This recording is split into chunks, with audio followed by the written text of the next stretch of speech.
معجزہ حیران تھا خود معجزے کے سامنے. ہاتھ اٹھا کر بولو سبحان اللہ. زندہ ہے نا؟ زندہ ہیں؟ تو دونوں ہاتھ اٹھا کر بولو سبحان اللہ. معجزہ حیران تھا خود معجزے کے سامنے. معجزہ حیران تھا خود معجزے کے سامنے. جب پڑھا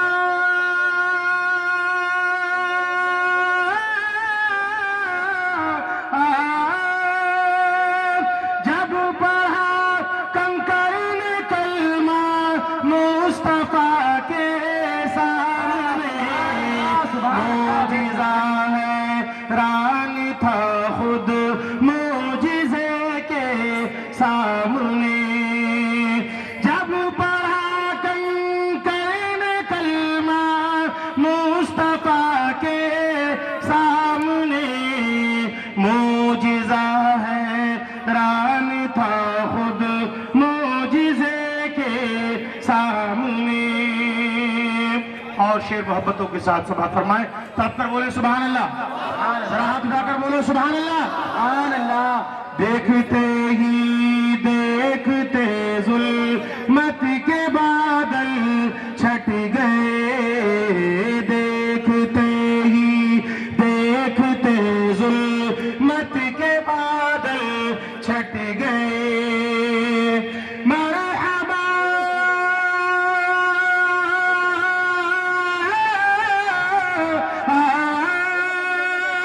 مرحبا صد مرحبا صلی علی کے سامنے. مرحبا صد مرحبا صلی علی کے سامنے. جا پڑھا کنکر کلمہ مصطفیٰ کے سامنے. معجزہ حیران تھا خود معجزے کے سامنے. اور میں سمجھتا ہوں اس شعر پر ایک بھی آدمی چپ نہیں رہے گا. جتنے حسینی ہیں اور جو ہے سادات کرام سے محبت کرتے ہیں سارے لوگ ہاتھ اٹھا کر بولے سبحان اللہ. ذرا بچل کر بولے سبحان اللہ. اس شعر پر دیکھتا ہوں کہ کتنے لوگ اس کا استقبال کرتے ہیں. محبتوں کے ساتھ سماعت فرمائیں. یاد کر کے حضرت اصغر علی کی پیاس کو.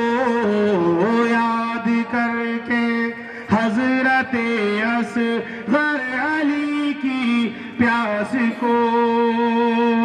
اب بھی پانی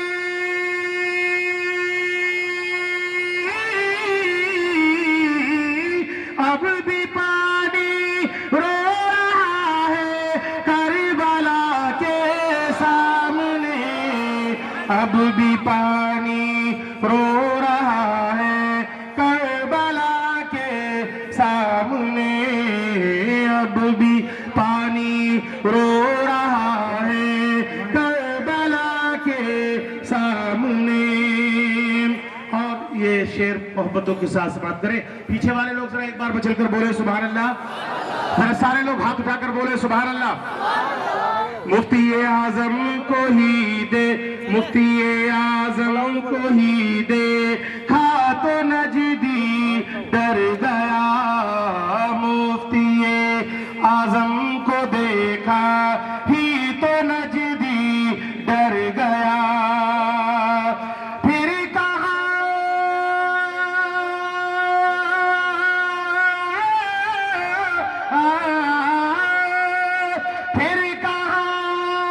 تا کوئی احمد رضا کے سامنے.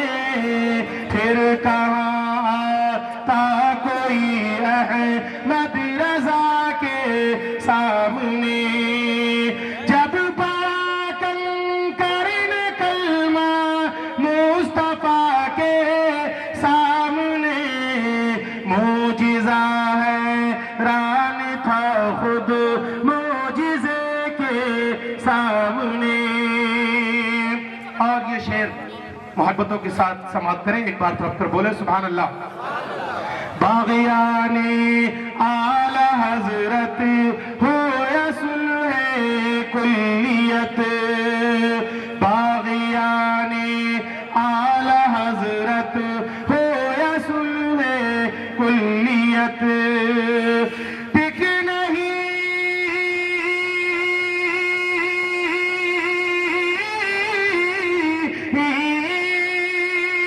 ٹک نہیں پایا کوئی اختر رضا کے سامنے، ٹک نہیں پایا کوئی اختر رضا کے سامنے، جب پڑھا کنکرن کلمہ مصطفیٰ کے سامنے، معجزہ حیران تھا خود معجزے کے سامنے،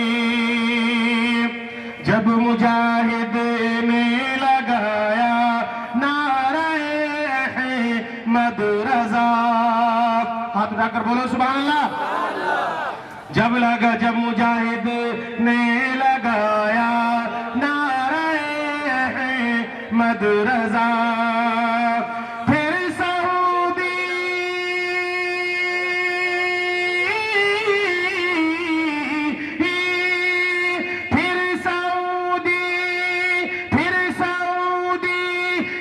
گیا شیر رضا کے سامنے، پھر سعودی ہل گیا شیر رضا کے سامنے، پھر سعودی ہل گیا شیر رضا کے سامنے۔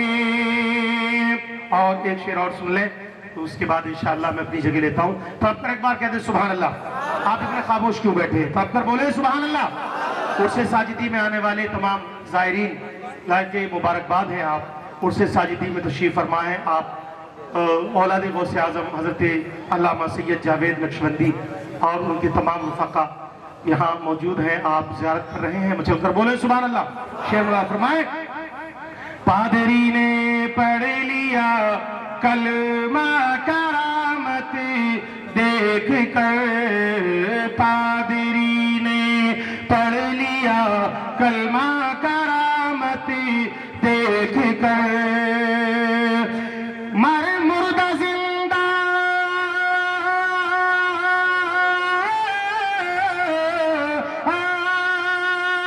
مردہ زندہ جب ہوا غوث الورا کے سامنے، مردہ زندہ جب ہوا غوث الورا کے سامنے، دشمنوں میں دم کہا کہ رن میں بھی آئے کوئی، دشمنوں میں دم کہا کہ رن میں بھی آئے کوئی، فاتح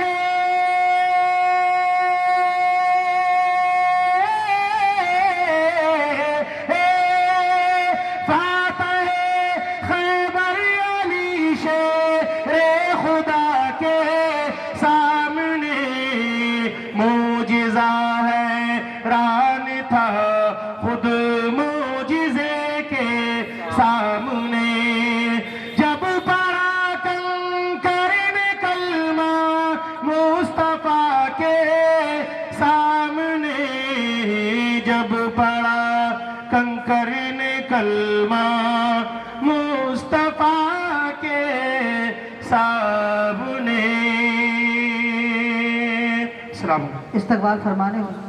دیکھیے رونق بزم شمع انجمن کی آمد ہے، استقبال کریں، نعرہ تکبیر، اور محبت کے ساتھ ذرا پورا مجمع ہاتھوں کو فضاؤں میں لہرا کر کے حسنی حسینی بنا، نعرے کا جواب دے، نعرہ تکبیر، نعرہ رسالت، سیدان اولیاء اکرام، عرس ساجدی، آمد آل رسول، نعرہ تکبیر۔ الحمدللہ الحمدللہ رب العالمین والصلاة والسلام علی سید المرسلین محمد وعلی آلہ واصحابہ اجمعین اما بعد فاعوذ باللہ من الشیطان الرجیم بسم اللہ الرحمن الرحیم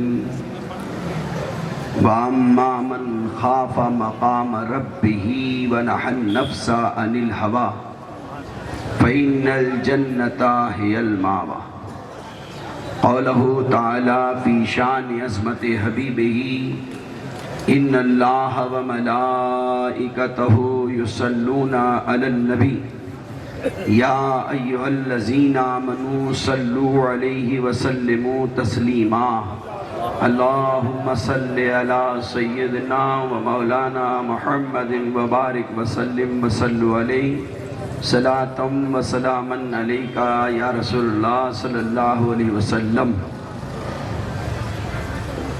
یہ تو عام انداز تھا جو میں نے پڑھا، اب جو ہمارا خصوصی انداز ہے اگر اس انداز سے بھی پڑھو تو پتہ چلے کہ واقعی آپ بیدار ہیں۔ اللہم صلی علی سیدنا و مولانا محمد اللہم صلی علی سیدنا و مولانا محمد اللہم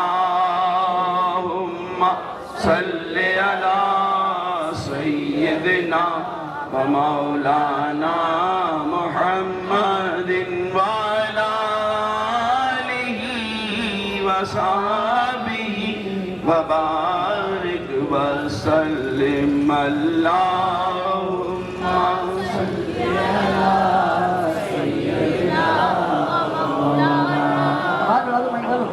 آپ حضرات کا بہت بہت شکریہ، ہم شکر گزار ہیں اللہ کے اور اللہ کے بعد آپ کے کہ آپ حضرات اتنے ٹھنڈ والے ماحول میں، ٹھنڈی ٹھنڈی ہواؤں میں، ٹھنڈی زمین پر بیٹھے ہوئے ہیں۔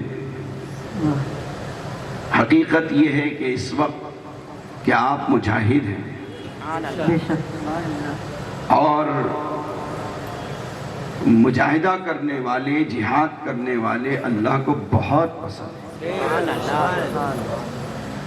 یہ رات اور یہ سردی میں بیٹھنا، ٹھنڈی ٹھنڈی ہوا کا برداشت کرنا، میرا یہ یقین ہے کہ یہ خالی نہیں جائے گا، کیونکہ اس وقت آپ کسی دنیا دار کی محبت میں نہیں بلکہ حبیب پروردگار کی محبت میں بیٹھے ہوئے ہیں، اور حبیب پروردگار کی محبت کے ساتھ ساتھ حبیب پروردگار سے محبت رکھنے والے عاشق رسول حضرت علامہ مولانا سید ساجد علی نقشبندی قادری چشتی کے عرس میں بیٹھے ہوئے ہیں۔ جو جس سے محبت رکھتا ہے اللہ قیامت کے دن اس کو اس کا ساتھ عطا فرمائے گا۔ اب آپ فیصلہ خود کر سکتے ہیں، آپ نے کسی دنیا دار سے محبت کی ہے یا اس سے محبت کی ہے جو حبیب پروردگار سے محبت کرنے والا تھا۔ ایک ایسے عاشق صادق کی عرس کی محفل میں ہے جس نے ساری زندگی نبی پاک صلی اللہ علیہ وسلم کے عشق میں، دعوت و تبلیغ میں اس انداز میں گزاری کہ بچے گھر کے اندر بھوکے اور پیاسے رہے، اور علامہ سید ساجد علی ایم پی راجستھان کے دیہاتوں میں جہاں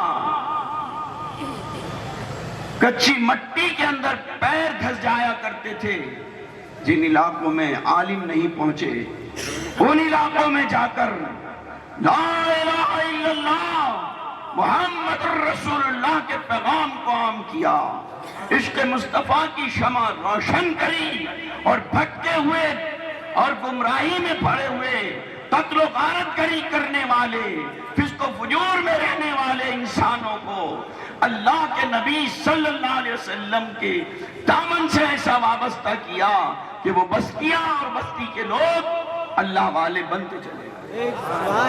آج میں جب دورہ کرتا ہوں مجھے پتہ چلتا ہے مندسور ایک علاقہ ہے مدھیہ پردیش کے اندر، اور اسی میں ایک علاقہ ہے مناسا۔ میں امسال جب گیا تو ایک قمر الدین نامی آدمی نے مجھے بتایا کہ 18 کیسوں کے اندر میں مبتلا تھا، 18 کیس لگے ہوئے تھے مجھ پر، اور میں فسق و فجور میں مبتلا رہتا تھا، گھمنڈ اور تکبر مجھ پہ چھایا ہوا تھا، لیکن ایک نگاہ ساجدی نے مجھے ایسا سنوارا کہ مجھے مسجد سے جوڑ دیا، عشق مصطفیٰ سے جوڑ دیا۔ تو پھر کیوں نہ اس کے عرس کے اندر اتنی رونق نہ ہو؟ آج بھی الحمدللہ فیضان عام ہے، جو کہہ دیا وہ ہو گیا۔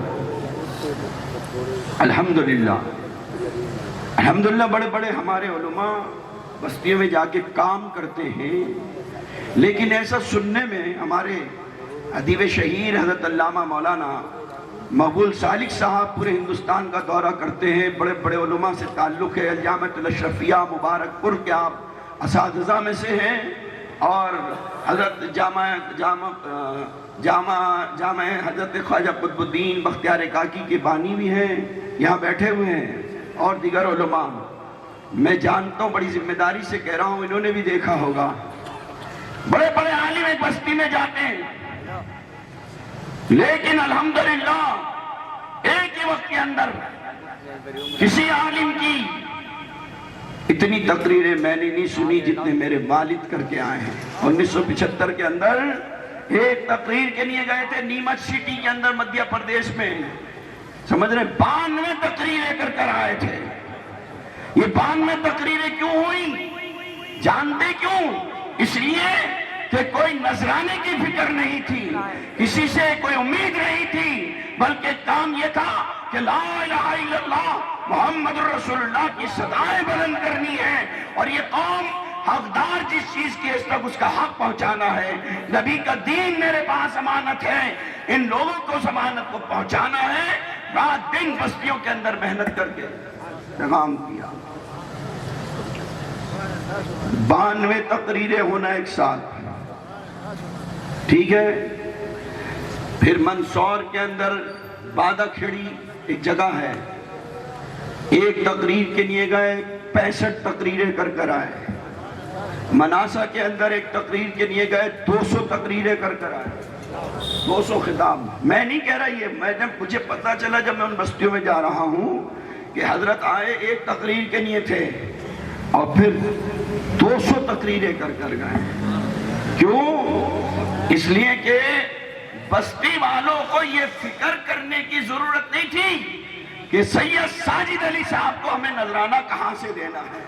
اگر اس نے آ کر کہہ دیا حضرت میں نے تقریر کرانی ہے، میرے پاس کچھ نہیں ہے، تو حضرت نے فرمایا جاؤ جلسہ کرو، تقریر تمہارا کام ہو جائے گا۔ کوئی نذرانہ نہیں، کوئی کچھ نہیں، گھر میں فاقے پڑے ہوئے، گھر میں بچے بھوکے ہیں۔ یہ اللہ والوں کی زندگی میں عام بات ہے۔ اللہ والے جب اللہ سے لا لگاتے ہیں نا، کیونکہ انہیں محبوب بننا ہوتا ہے، وہ مہم نہیں بنتے، محبوب بننا ہوتا ہے، سمجھ رہے ہیں؟ محبوب بننا ہوتا ہے۔ حضرت خواجہ نظام الدین اولیاء رحمت اللہ علیہ جب گئے بابا صاحب کی بارگاہ کے اندر، تو بابا صاحب نے کہا بابا فرید الدین گنج شکر رحمت اللہ علیہ نے، بتاؤ محبوب بننا چاہتے ہو کہ محب بننا چاہتے ہو؟ کہا ذرا میں اپنی والدہ سے پوچھا ہوں۔ اپنی امی سے پوچھیا ہوں. والدہ کے پاس پوچھنے آئے تو راستے کے اندر ایک قلندر ایک مجذوب پھٹے پرانے کپڑوں میں بوریے پہ بیٹھا ہوا، جس کے جسم پر صحیح معنوں میں کپڑے نہیں، کوئی قریب نہیں آتا، دور دور رہتے ہیں. جیسے آپ گزرے تو آپ نے آواز لگائی، نظام الدین کہاں جا رہے ہو؟ محبوب بننا چاہتے ہو یا مہم؟ نظام الدین اولیاء رحمت اللہ علیہ گھبرا گئے، میرا نام کیسے جانتا ہے؟ میرے پیر نے جو مجھ سے کہا وہ کیسے پتا ہے؟ کہا اماں سے پوچھ کر آؤں گا. سمجھ رہے ہیں میری بات کو آپ؟ پہلے تو یہ سمجھو کہ حضرت نظام الدین اولیاء رحمت اللہ علیہ ہیں کون، کیا ہیں؟ اپنے زمانے کے بہت بڑے محدث ہیں، بہت بڑے محقق ہیں، بہت بڑے مدبر ہیں، اپنے زمانے کے بہت بڑے مفتی ہیں، عالم کبیر ہیں. یاد رکھو وہ ولی نہیں ہو سکتا جو عالم نہ ہو. عالم ولی کے لیے عالم ہونا ضروری ہے. کوئی عالم یہ ضروری نہیں کتنا بڑا مفتی ہو جائے، مولوی ہو جائے، علامہ ہو جائے، قاضی ہو جائے، یہ ضروری نہیں کہ وہ ولی ہو. کتنا بڑا مفتی ہو، مولوی ہو، علامہ ہو، قاضی ہو، قاضی القضات ہو، سارے ڈگریاں ہو اس کے پاس، سارے مرتبے ہو اس کے پاس، لیکن یہ ضروری نہیں کہ وہ ولی ہو. لیکن ولی کے لیے یہ ضروری ہے کہ وہ عالم ہو. اب وہ علم اس نے کہاں سے سیکھا یہ ایک الگ بحث ہے. یہ بھی ضروری نہیں ہے کہ وہ کسی مدرسے سے پڑھا ہو. ہاں آج بڑا ایک عجیب معاملہ یہ ہے کہ ہم اسی کو عالم مانتے ہیں جو مدرسے سے پڑھا ہو، لیکن بڑے چہک چہک کے بیان کرتے ہو. غوث اعظم کے پیچھے چور لگا، غوث اعظم نے چور کو ولی بنا دیا. ارے اس واقعے کو مانتے ہو کہ نہیں مانتے؟ بیان کرتے سارے عالم کہ غوث اعظم نے چور کو یہ بتاؤ کتنوں نے سنا ہے یہ واقعہ؟ سب نے سن رکھا ہے نا، کوئی دوسری بات تو نہیں بتا رہا. مانتے ہو غوث اعظم نے چور کو ولی بنا دیا؟ کتنی دیر میں بنایا؟ بولو ذرا بولو، سو گئے تم لگتا ہے.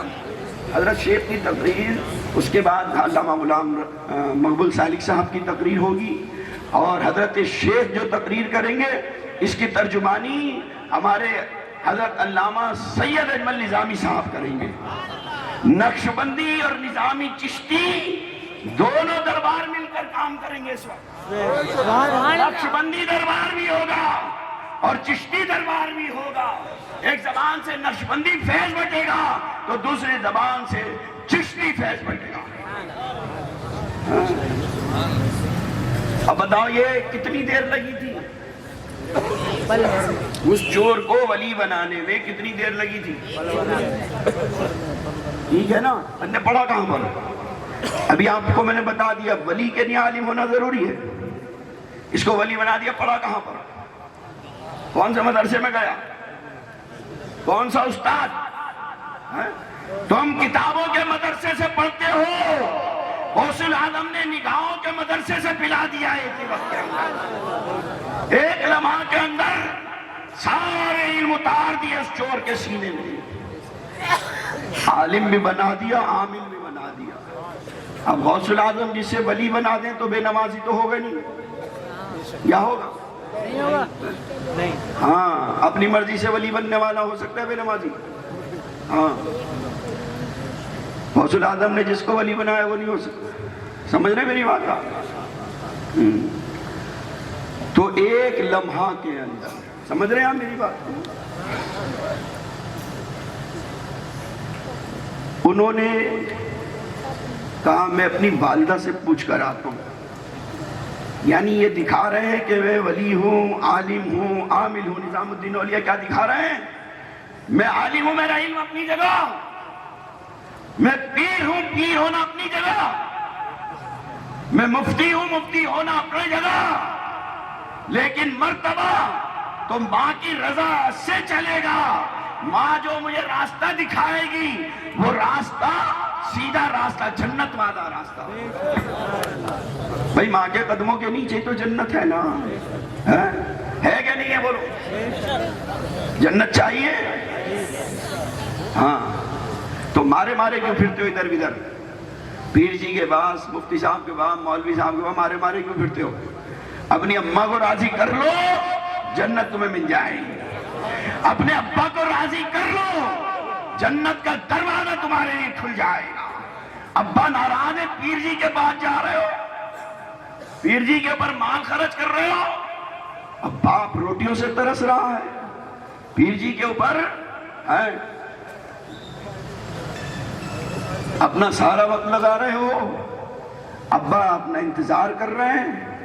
بتاؤ اس باپ پر کیا گزر رہی ہوگی جس باپ نے امیدیں رکھی ہوں گی کہ میرا بیٹا، وہ ماں جو امیدیں رکھتی ہوگی میری اولاد کل بڑی ہوگی اور میرے بڑھاپے کا سہارا بنے گی، میرا سہارا بنے گی بڑھاپے میں. آج جیسے بچپن میں کم سنی میں ہم نے ان کا سہارا بن کر ان کو جوانی کی دہلیز پہ پہنچایا، آج بڑھاپے کی دہلیز میں ہمارا یہ سہارا. لیکن وہ اولاد ماں باپ کی ذرا سی بھی پرواہ نہیں کر رہے. ماں باپ کو جھڑکیاں دیتی ہے، ماں باپ کو دھتکارتی ہے، ماں باپ کو دھکے دیتی ہے، ماں باپ کے نہ کھانے کی پرواہ، ماں باپ کے نہ پینے کی پرواہ. ماں باپ کو اگر تم چاہو کہ ہم خالی پیسے دے کے اپنا حق ادا کریں، نہیں، پیسہ اپنے پاس رکھو، بلکہ ماں باپ سے محبت سے بول رہو، ساری دولت انہیں مل جائے گی. تم چاہو میں پیسے دیتا ہوں جی اماں راضی ہو جائے میری تعریف کرے، نہیں، خالی پیسے سے نہیں. ماں باپ تمہاری محبت کے بھوکے ہیں، ماں باپ تمہارے پیار کے بھوکے ہیں، ماں باپ تمہاری ہمدردی کے بھوکے ہیں. آج بھی وہ تمہیں پال سکتے ہیں اگر محبت سے تم نے ان کے حوصلوں کو مضبوط کر دیا. آج بھی ان میں ان کو دور آ سکتا ہے. اس لیے حضرت نظام الدین اولیا کیا کہہ رہے ہیں؟ میں پوچھ کر آتا ہوں اماں سے.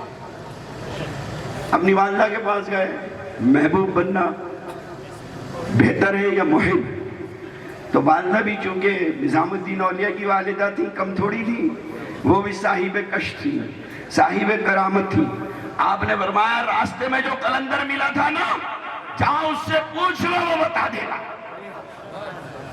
جب واپس چلے تو دیکھا اس قلندر کا انتقال ہو گیا. اس مسکا وہ جس نے کہا تھا نا کیا چاہتے ہو، پتہ چلا انتقال ہو گیا. کہاں گیا؟ لوگوں نے وہاں کوڑے کے ڈھیر پر پھینک دیا. جب کوڑے کے ڈھیر کے قریب گئے کہا افسوس جو جواب لینے آیا تھا تم چلے گئے. لیکن یاد رکھو اللہ والے کسی کا حق نہیں مارتے، اللہ والے کسی کو محروم نہیں کرتے. وہ بات امانت تھی اس اللہ والے کے پاس. وہ کوڑے کے ڈھیر پہ پڑی ہوئی لاش کھڑی ہوئی اور اس نے بولا اے نظام الدین، اگر محب بنو گے تو یہ حال ہوگا، اور محبوب بنو گے تو تمہارے درجے بلند ہو جائیں گے.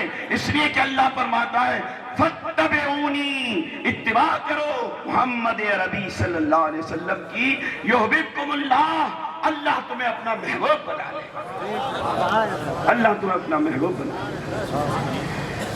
تو اتباع میں گزاری ساری زندگی. آپ کو زیادہ گہرائی سے سمجھنے کی ضرورت نہیں. میں تو نکمہ، ناکارہ، حقیر سا، فقیر سا، کم ترین سا انسان ہوں. آپ بس اتنا سمجھ لیں، جس کو اپنے کشکول سے گھول کر پلا کر سید ساجد علی نے اس مقام تک پہنچایا، وہ خود اس مقام کے اوپر ہوں گے. یہاں سے فیصلہ لے لیجیے گا، ٹھیک ہے؟ اللہ تعالیٰ آپ کو اس کا پورا صلہ عطا فرمائے. زندگی کے اندر اللہ کا خوف داخل کرو، نمازیں پڑھو، 5 وقت نماز کی پابندی، لیکن کس انداز میں؟ وَأَمَّا مَنْ خَافَ مَقَامَ رَبِّهِ. یاد رکھو ایک دن رب کے سامنے جا کر کھڑا ہونا ہے. جو شخص اپنے رب کے سامنے کھڑا ہونے سے ڈرا،